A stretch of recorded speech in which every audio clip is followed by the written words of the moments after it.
This is the perfect RIA, in case you didn't know. Bringing you all the strategies to help your business grow. Are you happy? Are you satisfied? Are you hanging on the edge of your seat? Sit back and listen in while you feel the beat, yeah. Another myth bites the dust. Hello, TPR Nation. This is Amber Kuhn from the Perfect RIA. Thank you for joining me on today's Follow-Up Friday, where I'll be covering the highlights and action items from this week's episodes. Matt and Micah recently wrapped up Surge, and on Monday's episode, they shared that this was a great time to go over the importance of having reports such as buckets or guardrails. Micah said that buckets and guardrails have replaced the old portfolio review that you'd go through with clients that answered the wrong questions, and the ones that don't give clients action and conviction to stay in the financial plan longer. Matt said that there's an inverse correlation between the amount of time spent talking about markets and the value you're providing.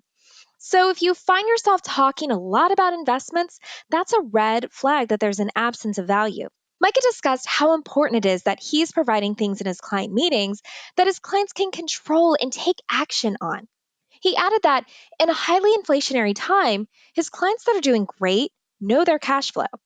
It's those clients that don't know their cash flow that are having a more difficult time. He said that buckets and guardrails help them with understanding their cash flow and that cash flow is the heartbeat of retirement. Matt compared the markets going down to a client looking at a train coming directly at them and then thinking that they're going to run out of all of their money. But he said when you have guardrails and buckets, you can tell your clients, this is where we can make adjustments.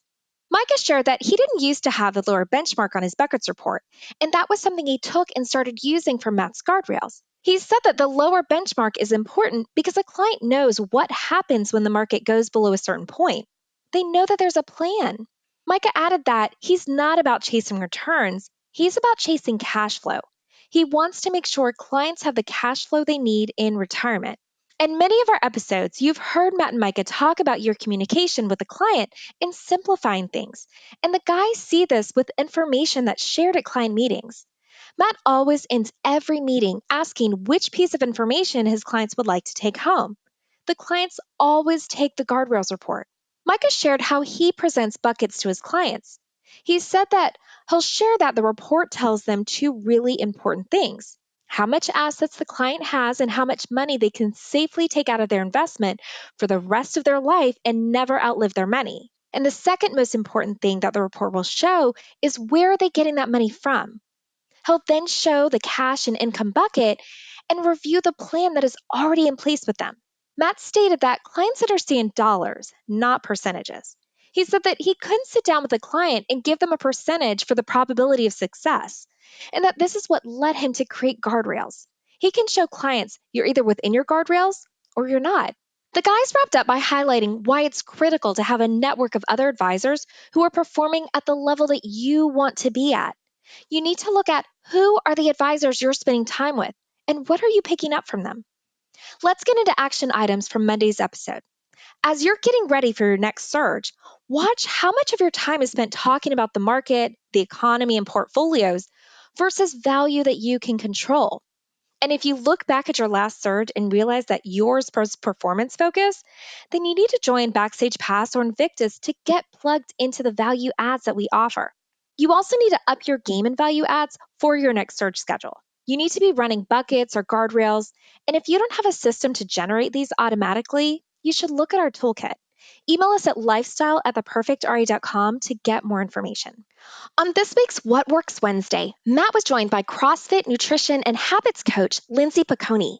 Lindsay is a master at helping people identify and adjust their habits, and she shared her thoughts and approaches to habits. Lindsay said that she's evolved into being a habit coach. And she said, we all know what we need to be doing to feel good in our skin, but we just don't have the right habits in place. This becomes very evident when stressful things happen because we tend to completely forget the things that we should be doing. Lindsay and Matt also spent some time talking about the verbiage that we use every day. Even with simple words like should, it can be used positively or it can be used negatively. So she wants to help other people create better habits, but also think about the verbiage that they use. But she said it's about a deeper mindset than just changing the words, that you need to think about where you learn those words and what serves your life and what doesn't. She said using the right verbiage, the appropriate verbiage, and healthier verbiage, even around food and your body, is massively life changing. Even using the phrase, I hope, instead of I never. That little mindset can make a huge difference. Matt shared that in his family, they aren't even allowed to use the negative statement unless it ends with the word yet. Lindsay said with habits and how we talk about our habits, that everything really ties together. You can't just focus on food or your business or fitness, that you have to look at the whole picture. For Lindsay, she looks at 6 pillars, and she said that if you focus on one or two just a little bit, you can then manage that. And once those things become habits, then you can start at looking at one or two others. And she said the pillars don't need to be something crazy. That can be so simple, down to just focusing on your water intake. She said she can't stress enough about the importance of going back to the basics. So people tend to neglect the most basic things, but some people could benefit by just walking for 20 minutes or even focusing on getting 8 hours of sleep. Let's get into action items from Wednesday's episode. Write down where you are on the 6 pillars that Lindsay shared. Those were water intake, quality of food, quantity of food, stress management, sleep habits, and movement. Look at where you currently are on each of those items, and then where you'd like to be for each of them. And then from there, pick one or two to focus on for the next 4 to 6 weeks or until those items become habits. And then do habit stacking. That's where you stack a habit that you want to create with one that you already do. On this week's Worlds to Conquer, Jamie kicked off a series of episodes on family offices.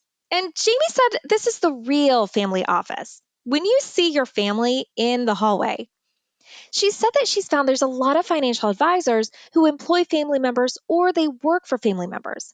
So in this series, she's going to unpack the pros and cons of working in a family office through her own experience and in hearing from her dad, Floyd Shalansky, who started Shalansky and Associates with his wife Rosa.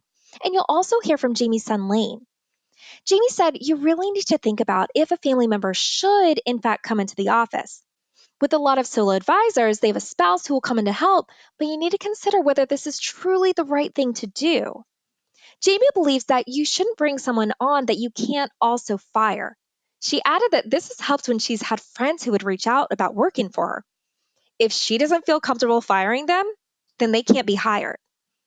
Jamie said that they are very particular about children joining the family business at Shalansky and Associates, and that there's no assumption that kids will just come into the company.